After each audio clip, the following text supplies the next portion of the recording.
श्री रामकृष्ण के पास एक दफ़ा एक व्यक्ति आया। उस व्यक्ति ने उनसे कहा, मुझे सत्य के संबंध में कुछ बताएं। रामकृष्ण ने उससे कहा, मुझे तुम्हारे पास आंखें तो दिखाई नहीं देती, तुम समझोगे कैसे कि सत्य क्या है? वह व्यक्ति बोला, आंखें तो मेरे पास हैं। रामकृष्ण ने कहा, अगर इन्हीं आँखों से परमात्मा और सत्य को जाना जाता तो परमात्मा और सत्य को जानने की जरूरत ही ना रह जाती। सभी लोग उसे इन्हीं आँखों से जान पाते। वह व्यक्ति बोला, मुझे कुछ तो समझाएं। तो रामकृष्ण जी ने एक कहानी कही।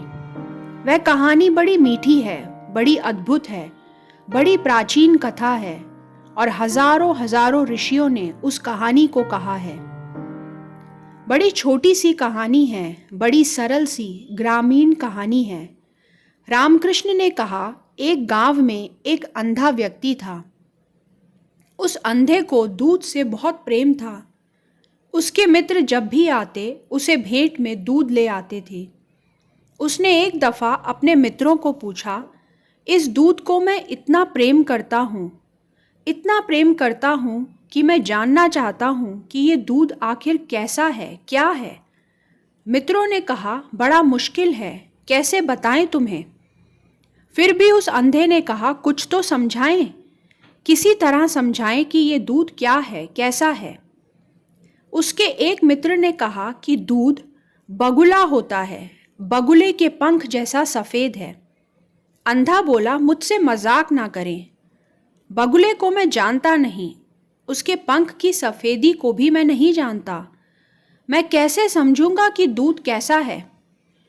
कुछ और सरल रास्ता बताओ तो शायद मैं समझ जाऊं।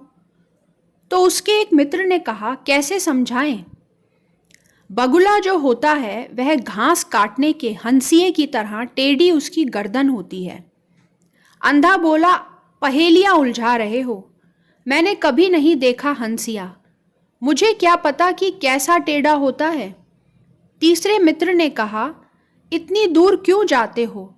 उसने अपने हाथ को मोड़कर उस अंधे को कहा, इस हाथ पर हाथ फेरो, इससे पता चल जाएगा कि हंसिया कैसा होता है।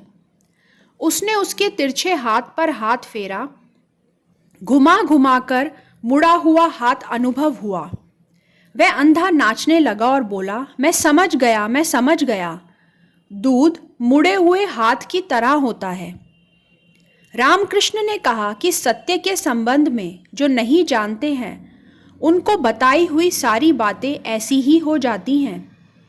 इसलिए आपसे सत्य के संबंध में ना कभी कुछ कहा गया है और ना कभी कुछ कहा जा सकेगा। आपसे ये नहीं कहा जा सकता कि सत्य क्या है।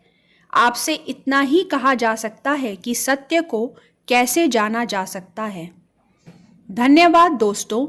अगर कहानी पसंद आए तो लाइक कीजिए, शेयर कीजिए। आपका दिन शुभ हो।